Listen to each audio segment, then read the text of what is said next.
Irmãos, então vamos fazer uma oração para iniciarmos nosso estudo. Pessoal, hoje nós não temos o louvor para começar o nosso estudo. Aí nós vamos passar direto para o nosso estudo. Vamos estar orando então. Querido amado Pai, nós nos prostramos diante do Senhor, reconhecendo, Deus, que Tu és soberano, Tu és Deus sobre as nossas vidas. Reconhecemos, ó Deus, que sem Ti nada somos, sem Ti nada podemos fazer, e que nós precisamos de Ti, ó Deus, a cada instante das nossas vidas. Pedimos a Ti, Deus, que o Senhor nos abençoe agora neste estudo que teremos. Agora, ó Pai, que o Senhor fale aos nossos corações, nos traga, ó Deus, discernimento da Tua palavra, nos ajude, ó Deus, a entendermos acerca da Tua palavra nessa noite. Usa, meu Deus, conforme o Teu querer, tem misericórdia de mim com toda a minha limitação. Ó Deus amado, no nome de Jesus, para a glória do Senhor que oramos. Amém. Nós vamos então continuar, irmãos, o estudo do capítulo 19 da nossa Confissão de Fé de Westminster, que é acerca das leis que Deus instituiu aos homens.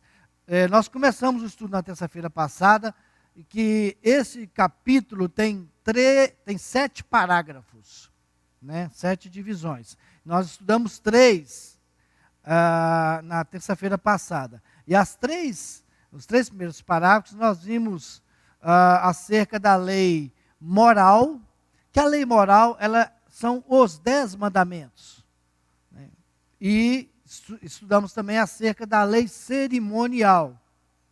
Hoje, então, no parágrafo 4, nós vamos entrar nas leis civis, que diz assim o parágrafo 4.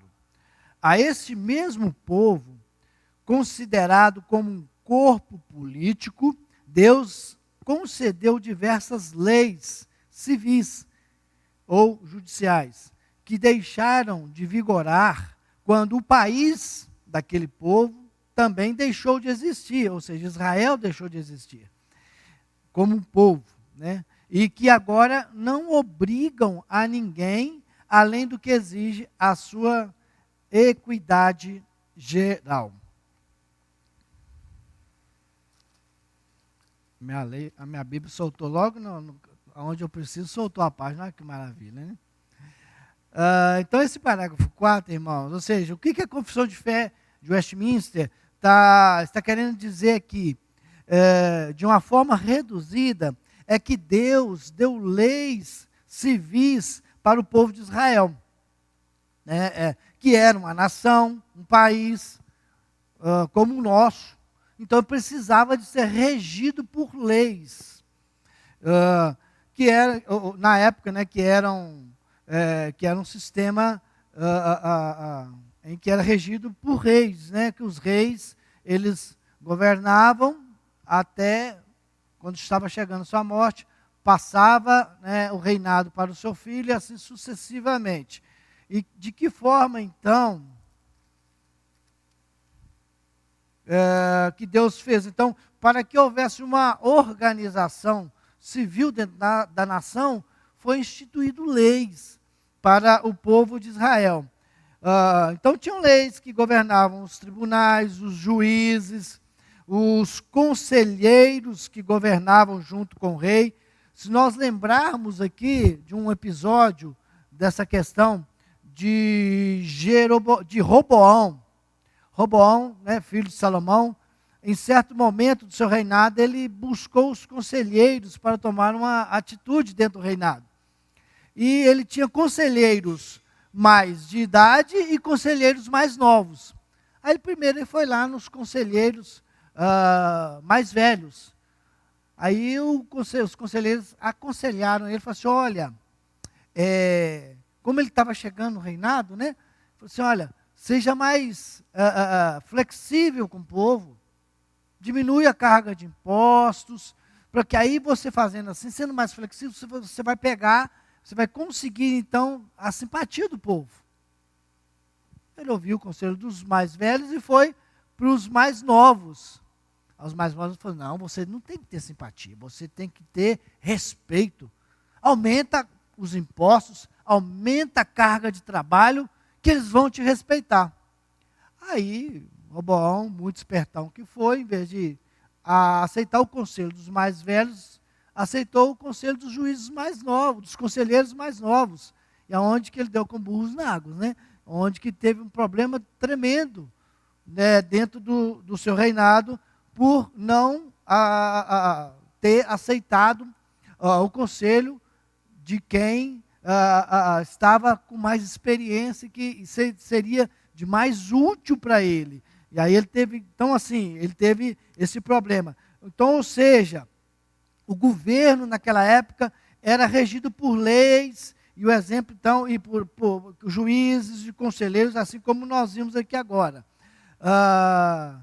Então, assim, Israel, então, era um país e tinha suas leis, leis que regiam, então, o exército, regulavam os impostos, acerca do que aconteceria quando, por exemplo, se houvesse um problema, que um roubava uma coisa do outro, um boi do outro lá, o que deveria ser feito, como que a lei agiria nesse momento, o que aconteceria nesse caso, quando acontecesse isso, né? Então, assim, tudo isso que Deus instituiu para o povo naquela época não é muito distante do que nós temos hoje, muito diferente do que nós temos hoje. O que acontece é o seguinte, que essas leis instituídas para o povo de Israel daquela época, hoje não tem mais utilização, não tem mais serventia, não se usa mais. Ela serviu no momento em que o povo de Israel era país que hoje deixou de o ser. Não é mais. Muitos falam, o povo, Israel é o povo de Deus. Generalizando sim, não especificando ali Israel. Muito pessoal se ouve até hoje, fala-se muito aí quando na guerra lá de Israel, o povo de Deus, como se a região, o local ali de Israel era o único povo de Deus. Né, Conceição? Simples, né, você não mora lá em Israel, você não é povo de Deus, não. Às vezes tem uma linha de pensamento nesse sentido, meio complicado, porque às vezes eles direcionam como só Israel é o povo escolhido, é o povo de Deus, e nós não fazemos parte do Israel de Deus, como de fato nós somos povo escolhido, o Israel de Deus. Não somente, com certeza lá tem os escolhidos de Deus, mas não é, essa nomenclatura povo de Deus não pode ser usada somente para o Israel Estado, o Israel cidade, como às vezes tem essa linha de pensamento aí. Então, assim, o que acontece hoje, então, nós temos que tomar cuidado é isso. Essas leis existiram e era necessário que elas existissem, mas hoje não se usam mais, ou elas estão fora de uso por causa disso. E não tem como hoje nós virmos e tentar aplicar aquelas leis nos nossos dias de hoje, nós vamos ter problema. Tinha leis lá que eram meio, se nós colocar hoje, roubou, vão cortar o braço, vão cortar a mão, e não sei o quê. E tinham leis assim, complicadas, né? Negócio do boi, se o boi caiu, tem que matar, caiu num poço, se caiu lá não tira, ou uma confusão danada, que as leis lá eram meio complexas. Então o fato é que as leis civis, elas serviram para um momento, para uma época que hoje ela é mais, se usa, ela não é usada mais.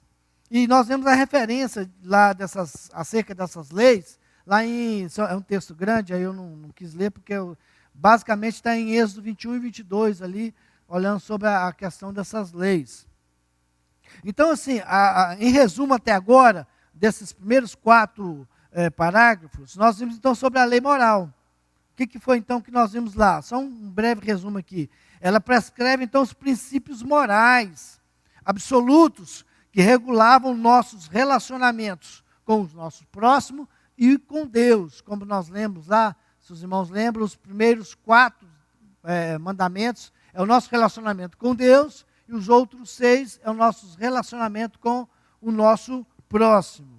E a lei cerimonial, ela definia como que Israel deveria adorar a Deus.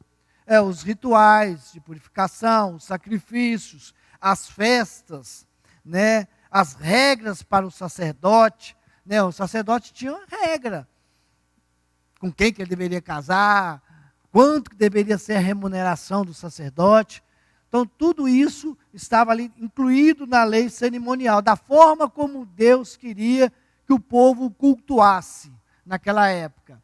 E dentro desse contexto, nós demos uma pincelada sobre as festas, né?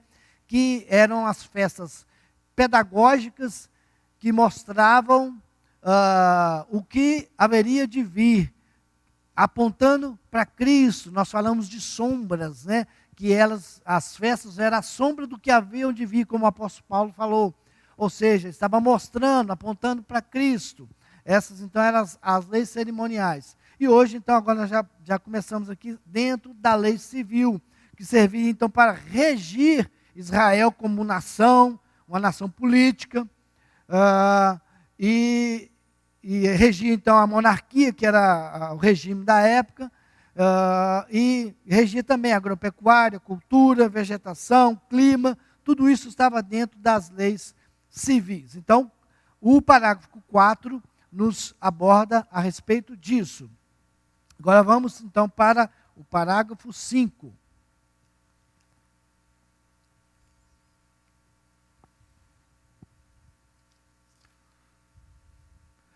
Parágrafo 5, vou lê-lo.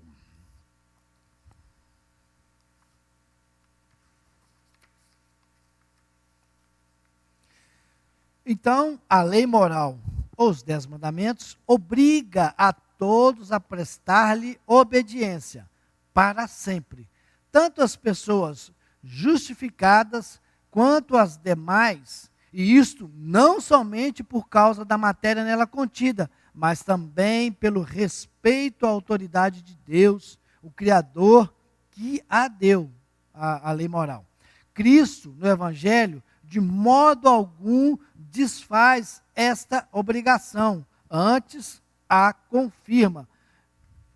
Então, assim, por que é importante nós salientarmos isso? Porque tem pessoas, irmãos, que acham que nem os 10 mandamentos têm importância, nem a lei moral deveria ser obedecida, né? Isso aí, qualquer dispensacionalistas aí, nós podemos colocar aí os pentecostais, eles acreditam que os 10 mandamentos ficou para trás, é literal, é algo literal, ou seja, não é para ser seguido, né? Mas isso não é verdade. Nós como presbiterianos reformados, né? Presbiterianos reformados, como nós estávamos conversando aqui, nós entendemos que a lei moral ela permanece para sempre e continua sendo aplicada para os nossos dias de hoje, completamente, sem precisar qualquer adaptação. Elas são para nós obrigatórias. Deus nos deu como lei, é obrigação obedecer. Isso para nós, para os nossos filhos, para os nossos netos, enquanto que durar a humanidade, até Cristo voltar, os 10 mandamentos ficarão válidos como sempre foram. Até nos dias de Deus, Deus voltar, nós temos que cumpri-la. É interessante assim que até mesmo antes dela ser instituída ali naquele momento, com Moisés ali no Êxodo 20, em que ela ficou ali palpável, né, visível as leis morais, antes mesmo disso, o povo já tinha conhecimento dessas leis, do que era necessário para ser feito. Então, assim, o povo já sabia o que era certo e era errado. Sabia que não podia matar, não podia roubar, não podia adorar outros deuses. Então, eles já tinham esse conhecimento. dessas leis morais. Então, assim, o povo não foi assim de uma hora para outra que isso aconteceu. Isso já veio vindo, esse ensinamento, antes ainda era um ensinamento oral, né? É passado de pai para filho, antes mesmo desse momento aqui. Então, assim, quando nós olhamos, e outra coisa também, às vezes o pessoal fala assim, os 10 mandamentos está lá só no Velho, está só lá no Velho Testamento. Nós vamos ver aqui, olha, Romanos 13, Romanos...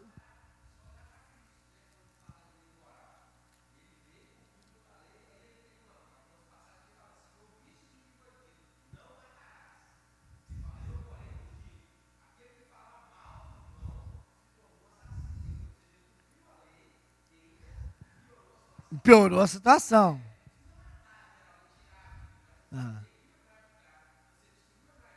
Você já pecou. Adulterarás. Já adulterou. Pôs um grau de dificuldade.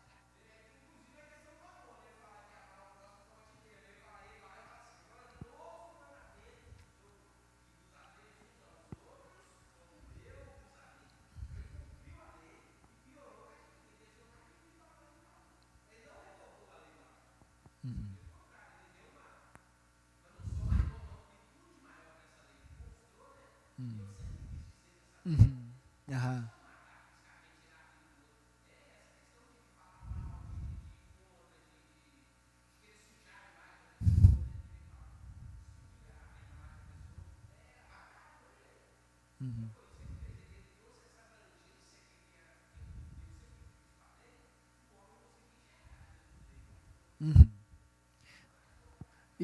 E isso refutando, então, a teoria que era só para o Velho Testamento, né? Que não está sendo abordado no Novo. Muito pelo contrário, né? Muito pelo contrário, né? O que você falou. Cristo tanto aborda como ainda põe graus de dificuldade maior, né? Então, olha o que Paulo fala lá em Romanos 13, 8 e 9. Diz assim, a ninguém fiqueis devendo coisa alguma, exceto o amor, com que vos ameis uns aos outros. Pois quem ama o próximo tem cumprido a lei. Por isso, não adulterarás, não matarás, não furtarás, não cobiçarás. E se há qualquer outro mandamento, tudo nessa palavra se resume. Amarás o teu próximo como a ti mesmo. Né? Então, quando Paulo cita aqui, né, esses 10 mandamentos, ele está mostrando que hoje nós devemos cumpri-lo. Então, a gente tem que ter isso em mente, que é uma obrigação nossa, né, de estarmos nos nossos dias atuais. O que não acontece com as outras duas leis, a cerimonial e a civil, porque as duas já caíram de desuso, né? Isso, não impede de nós termos uma base, ter uma base para nossas leis atuais.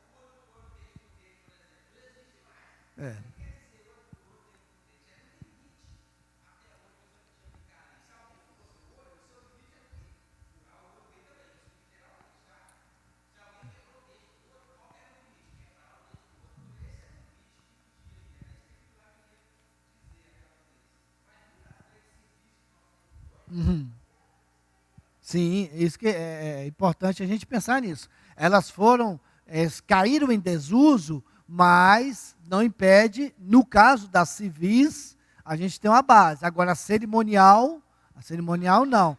A cerimonial, ela está totalmente fora de uso. Apesar de muitas denominações tentar, de alguma forma, dar uma pincelada lá na lei cerimonial e trazer para a cerimônia do culto alguma lei cerimonial.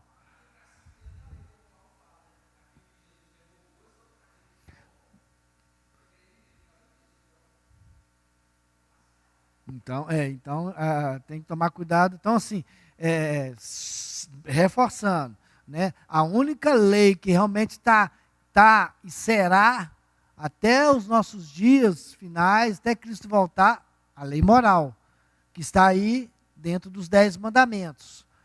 A lei civil, igual o Walter salientou ali, nos dá e nos deu alguma base para as nossas leis civis atuais? Sim, mas a cerimonial, zero.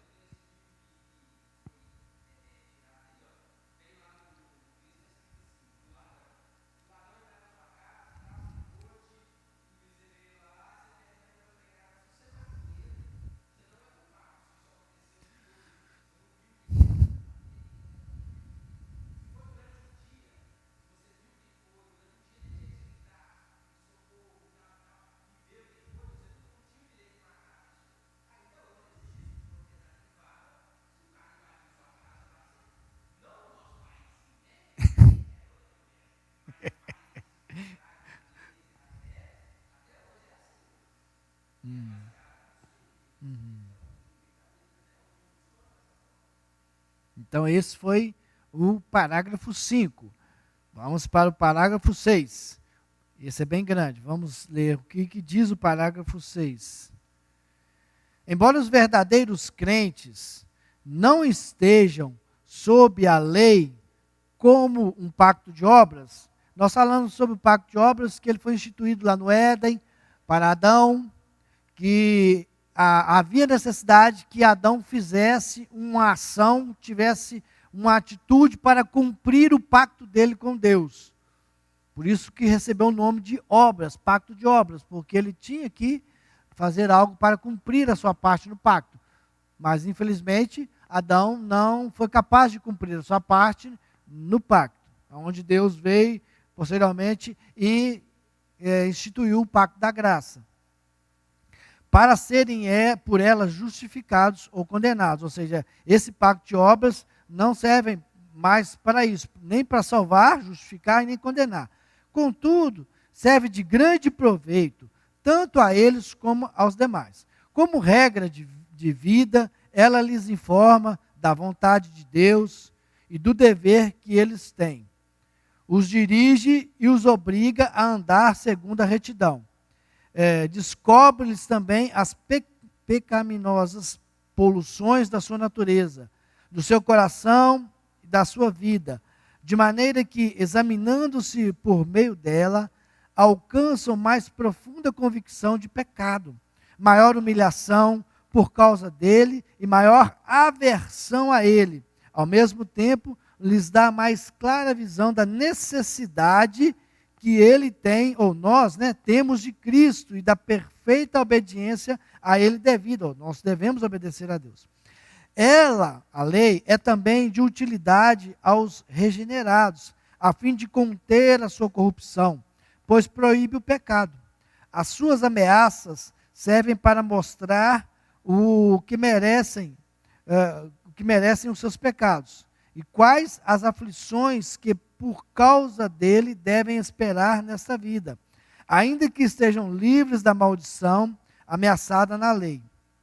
Do mesmo modo, as suas promessas mostram que Deus aprova a obediência deles e que bênçãos pode esperar dessa obediência, ainda que essas bênçãos não lhe sejam devidas pela lei considerada como pacto de obras, assim como fazer um homem o bem ou evitar ele o mal, só porque a lei estimula aquilo e proíbe isso, não provar estar ele sobre a lei e não sobre a graça. Irmãos, esse parágrafo aqui, eu vou dividi-lo em 3 pontos, ou 3 usos que esse ponto nos coloca aqui sobre a lei.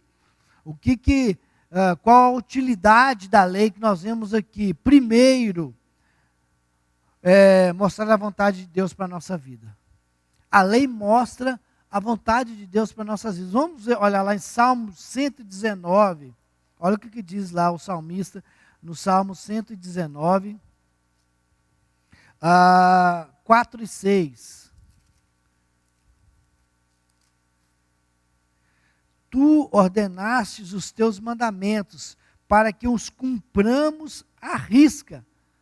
Tomara sejam firmes os meus passos, para que eu observe os teus preceitos.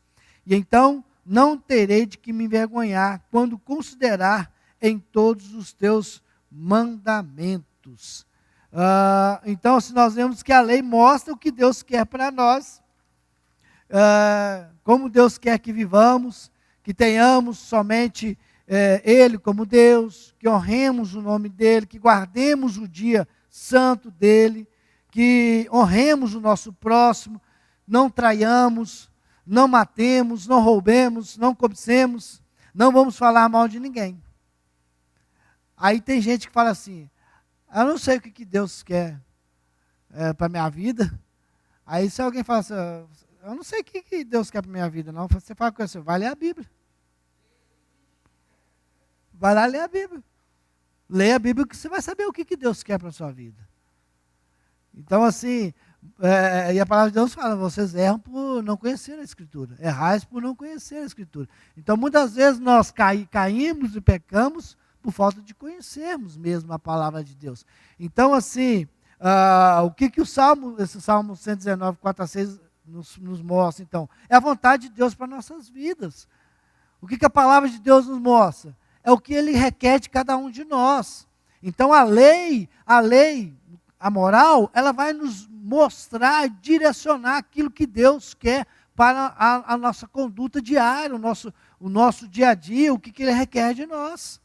Então o primeiro ponto que nesse parágrafo aqui é isso, que a lei nos mostra o que Deus quer para nós. Mas um segundo ponto que a lei quer, o uso dela também, é mostrar o quanto nós somos pecadores. Mostrar a nossa pecaminosidade. Quase que não sai, né? Tem que falar devagarinho, né? Senão ela se atropela. A lei mostra que nós somos pecadores. E hoje nós vamos ver, assim, basicamente, a única utilidade dela é basicamente mostrar que nós somos pecadores, se nós for olhar a grosso modo. Quando nós olhamos aqui, olha em Romanos 3, 20.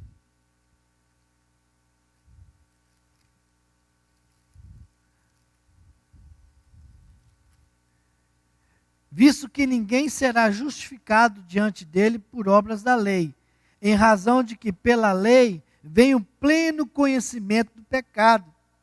A lei nos mostra que nós somos pecadores, miseráveis. Eu não consigo obedecer a Deus perfeitamente. Quando nós olhamos a lei, nós vemos assim, gente, eu sou pecador demais. Nesse ponto aqui, esse aqui eu não consigo. Eu não consigo cumpri-lo assim como Deus quer. Então a lei está ali, ó. Pecador, pecadora, pecadora, pecador, pecador. Nos mostrando a cada instante, todo momento, né? Então é exatamente por isso que ninguém vai ser justificado por obras. Porque ninguém vai conseguir cumprir perfeitamente a lei, como a lei exige. E olha lá o que está em Romanos 7, 7. Que diremos, pois? A lei é pecado? De modo nenhum. Mas eu não teria conhecido o pecado, senão por intermédio da lei. Pois não teria eu conhecido a cobiça, se a lei disser, não cobiçarás. O apóstolo Paulo está falando assim, olha, a lei nos mostra que nós somos, então a lei nos dá o pleno conhecimento do pecado. O apóstolo Paulo fala assim, olha, então assim, olha, o que ela está servindo? Para nos mostrar então que realmente nós somos pecadores. Porque se ela não falasse que não cobiçarás era pecado, eu cobiçando aí, estaria aí, né? Bonitão, sem achar que eu estava cometendo um pecado. Mas a lei fala assim, olha, não cobice, não mate. Estou matando, não, isso não é pecado. Não, a lei fala que é pecado. Então uma das utilizações da lei é para mostrar a nossa pecaminosidade, o quanto nós somos pecadores. Então mostra então o que Deus quer para nossas vidas, mostra que nós somos pecadores. mas ela também mostra para nós a nossa necessidade de Cristo. Quando nós olhamos lá em Gálatas 3, 19 a 24. Qual, pois, a razão de ser da lei? Qual que é a razão da lei? Foi adicionada por causa das transgressões, até que viesse o descendente a quem se fez a promessa, e foi promulgada por meio de anjos, pela mão de um mediador. Ora, o mediador não é de um, mas Deus é um. É porventura a lei contrária às promessas de Deus? De modo nenhum. Porque se fosse promulgada uma lei que pudesse dar vida à justiça, na verdade, seria procedente de lei. Mas a Escritura encerrou tudo sob o pecado, para que, mediante a fé em Jesus Cristo, fosse a promessa concedida aos que creem. Mas antes que viesse a fé, estávamos sob a tutela da lei, e nela encerrado, para que essa fé que de futuro haveria de se revelar-se, de maneira que a lei nos serviu de aio para nos conduzir a Cristo, a fim de que fôssemos justificados por fé. Então, irmãos, nós vemos aqui em Gálatas 3, 19 a 24, nesse texto, que Paulo disse que se eu conseguisse então conquistar a minha vida eterna pela obediência da lei, então a justiça seria pela lei e não pela graça. Mas a lei encerrou todo mundo debaixo do pecado. A lei, o que ela fez? Você é pecador, ela colocou todos nós debaixo do pecado.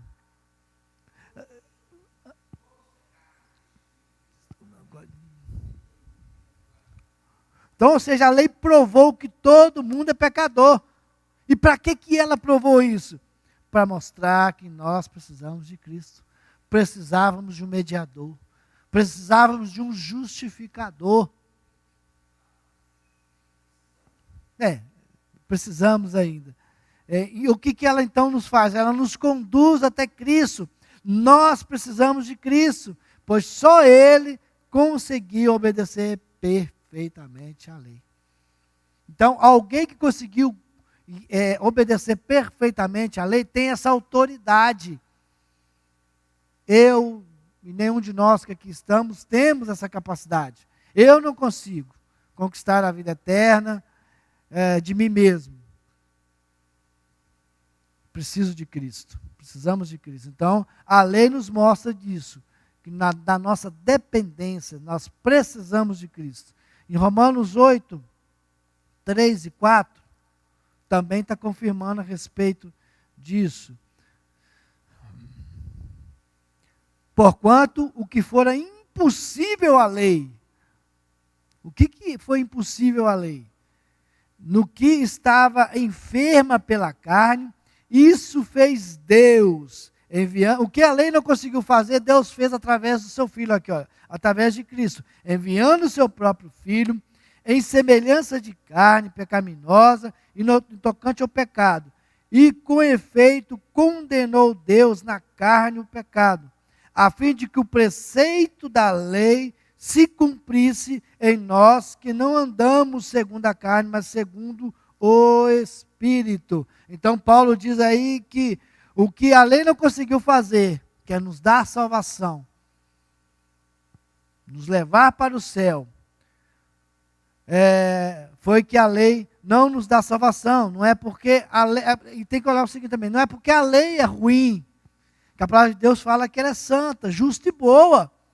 O problema é a nossa carne, a nossa fraqueza, a nossa pecaminosidade, mas que nós não vamos conseguir fazer se Deus assim não o fizer através de Cristo, Filho, que Ele sim cumpriu toda a lei e conquistou a nossa salvação. Então, o que a lei não conseguiu fazer, Deus o fez através de Cristo. Então, o que a lei então também nos faz? Nos mostra a nossa dependência de Cristo. Então, esse aí foi o parágrafo 6. Agora nós vamos por último parágrafo, o parágrafo 7. Acerca das leis. Diz assim, então, o parágrafo 7. Os supracitados usos da lei não são contrários à graça do Evangelho. Ou seja, todos esses usos da lei, eles não entram em contradição com a graça, mas suavemente se harmonizam com ela. Pois o Espírito de Cristo submete e habilita a vontade do homem a fazer livre e alegremente aquilo que a vontade de Deus, revelada na lei, requer que se faça. Esse parágrafo 7, então, irmãos, tem que ser estudado, porque a confissão de fé está dizendo aqui que tem muita gente que faz uma separação, vão assim, de uma forma de dizer que a lei não serve para nada, não serviu para nada. Tipo, o Velho Testamento estava debaixo da lei, hoje nós estamos debaixo da graça. Só a graça importa. A graça importa. Mas o que nós não podemos fazer é tentar, de alguma forma, dividir, tirar ou desassimilar.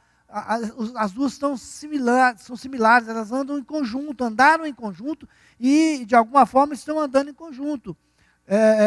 Como se, eu ouvi uma vez um pastor falando, são os dois lados de uma mesma moeda. A graça e a lei, elas fazem parte de uma mesma moeda, que tem dois lados, mas elas fazem parte de um mesmo, seguindo o mesmo propósito. O que nós não podemos é tentar de alguma forma, só falar, não, só estava lá debaixo do Antigo Testamento, e aí joga os 10 mandamentos no meio, e aí você não precisa cumprir nada, você não precisa fazer nada, como nós já falamos, e isso nós temos que tomar cuidado quando nós formos fazer essa distinção da lei e da graça, que isso é muito perigoso nós fazermos essa distinção. Aí você fala assim, no Velho Testamento não tinha graça? Tinha graça lá naquela época? Aí você olha para Gênesis, aquele mundaréu de gente complicada, bando de miserável lá, pecando, errando. Como que eles foram salvos? Foi o que o Walter falou, foi pela graça, pela misericórdia de Deus. Aquele povo foi salvo pela misericórdia. Aí você vê lá todo aquele povo que lá desde do Gênesis foram criando, surgiu o povo de Deus, surgiu o Filho de Deus, veio de toda essa herança. Então, assim, nós não podemos tirar ou tentar fazer uma separação que não existe.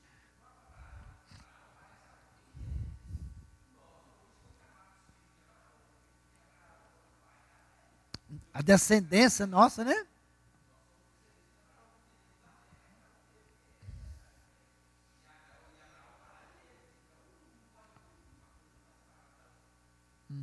Então, assim, nós temos que entender isso, que não pode, nós não podemos fazer assim, radical, essa separação radical, porque não pode. Elas estão no mesmo sentido, no mesmo momento, e que nós precisamos de entender isso, que a graça e a lei estão caminhando de alguma forma junto aí.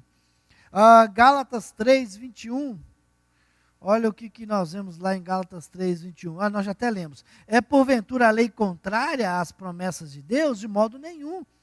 Porque se fosse promulgada uma lei que pudesse dar vida, justiça, na verdade, seria procedente da lei. Então, uma coisa não anula a outra. Então, a graça agora está anulando a lei. Não, irmãos, não está anulando a lei. Nós já acabamos de falar que Cristo falou assim, não, gente. Você não veio cumprir a lei, né? Não, vim.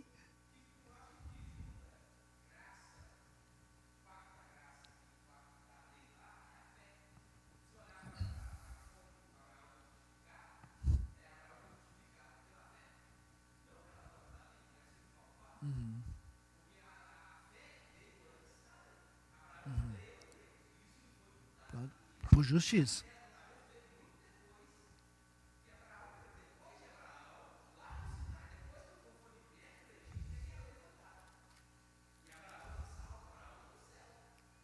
Sim.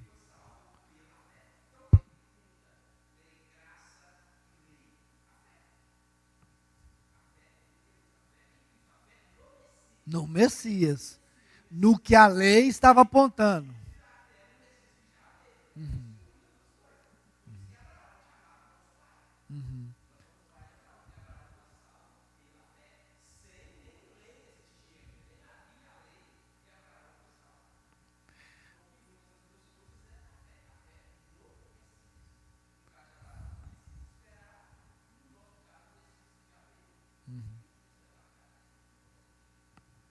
Olha Hebreus 8:10. Porque esta é a aliança que firmarei com a casa de Israel. Depois daqueles dias, diz o Senhor, na sua mente imprimirei as minhas leis, também sobre o seu coração as inscreverei, e eu serei o seu Deus, e eles serão meu povo. Então, assim, irmãos, foi Jesus que inaugurou essa nova aliança que o profeta, né, estava falando lá, que nós vemos então assim, olha, eu vou escolher esse povo. Então, tudo isso debaixo da graça, apontada pela lei. Então, a lei teve a sua serventia muito bem posta, muito bem usada no momento em que precisava ser usado. E hoje nós realmente estamos debaixo da graça, sim, mas com a sombra ainda da lei, de alguma forma, como dizemos, das civis, da moral, os 10 mandamentos, completa, sem tirar nenhuma vírgula, da cerimonial, não. Então, irmãos, o capítulo 19 abordou acerca das leis de Deus. Algum irmão quer fazer algum complemento? Volte. Alguma dúvida? Às vezes a gente costuma confundir mais do que ajudar, né? Mas, irmãos, assim, não tem muita coisa. Assim, a gente tem que, então, assim, a grosso modo, foi aquilo que eu falei. Olha, sobre as leis que Deus instituiu para o povo. A lei moral, a forma de conduta moral de cada um. Está lá dentro dos 10 mandamentos. A cerimonial, a forma como Deus colocou, como que o povo deveria conduzir a sua forma de culto a Ele. E tinham as exigências, e era interessante, porque era rigoroso, os atos cerimoniais eram rigorosos.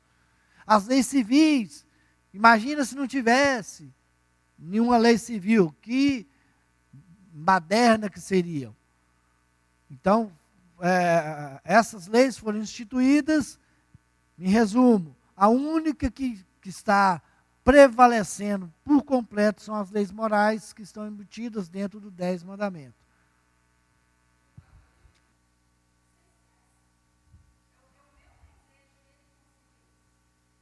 Se Deus quiser, não vai ter estresse não. Cadeia nele. Cadeia nele. Então vamos orar.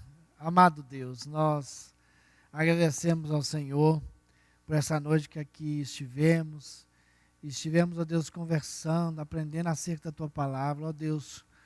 Muito obrigado, ó Pai, porque o Senhor tem nos deixado a Tua palavra, a Tua sagrada Escritura, que, ó Deus, nos orienta o nosso proceder, que o Senhor nos mostra como devemos agir, como devemos viver para agradar ao Senhor. Muito obrigado, ó Deus, porque o Senhor nos dá esse privilégio de podermos ter a Tua palavra, que nos consola, que nos admoesta, ó Pai, que nos orienta. Muito obrigado, ó Deus. E agora, em especial, Deus, nós agradecemos ao Senhor pela resposta que o Senhor concedeu à oração da irmã Conceição. Ó Deus, Muito obrigado porque o Senhor é um Deus que tem olhado para nós, tem cuidado de nós. E, ó Deus, tudo que nós temos é prova do amor do Senhor, dos cuidados do Senhor para conosco. Obrigado, ó Deus, por essa resposta positiva à oração da tua serva. Abençoe ali para que tudo isso, ó Pai, possa ser concluído sem nenhum problema, sem nenhuma dor de cabeça, da melhor forma possível, ó Deus. Nós pedimos que o Senhor continue nesse processo ali, atuando de uma forma que tudo ocorra bem, que seja de bom para os dois lados. Pedimos ao Senhor que dê-nos a tua bênção, dê-nos uma noite guardados e protegidos pelo Senhor. E é no nome de Jesus Cristo, para a glória do Senhor, que oramos. Amém, Senhor.